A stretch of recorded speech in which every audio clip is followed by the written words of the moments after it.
Harvard University has removed two key leaders from its Center for Middle Eastern Studies amid growing pressure from the Trump administration over alleged anti-Israel bias. According to reports from the Harvard Crimson and the New York Times, Professor Kemal Kafadar and Associate Director Professor Rosie Bashir were both asked to step down from their post. Kafadar, who was on leave, had been the director of the center while Bashir served as the associate director. In an email to faculty, Interim Dean of Social Science David Cutler confirmed Kafadar would officially leave at the end of the academic year. Cutler invited colleagues to suggest new leadership candidates by April 16th. Global Health Professor Salman Keshavi, who had been serving as interim director during Kafadar's leave, will remain in the role for now. Faculty members say both Kafadar and Bashir believe they were forced out, though Harvard has not issued a formal comment. The move comes as Harvard distances itself from programs criticized for alleged anti-Semitism or oppositions to Israel's actions in Gaza. The university recently suspended a research partnership with Birzeit University in the West Bank following sustained pressure to cut ties. Meanwhile, at Columbia University,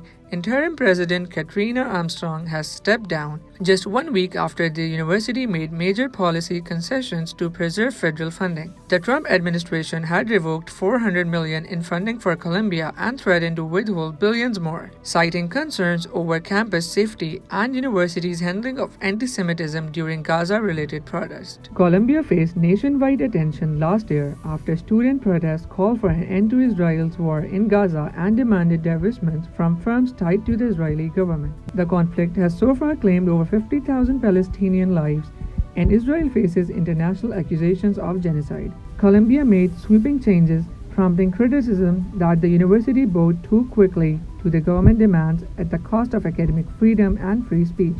On Tuesday, Columbia faculty groups filed a lawsuit against the Trump administration, challenging its attempts to impose restrictions on protest and external oversight of Middle Eastern Studies departments. Claire Shipman, co-chairman of Columbia's Board of Trustees, has been named acting president. In a statement, she pledged to implement reforms while protecting students, academic freedom, and open inquiry. The government's broader crackdown on pro-Palestinian campus activism has sparked further concern.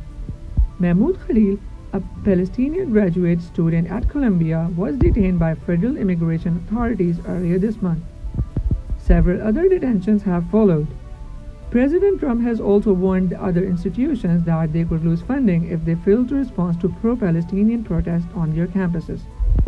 Columbia says Katrina Armstrong will return to her former role at the university's Irving Medical Center.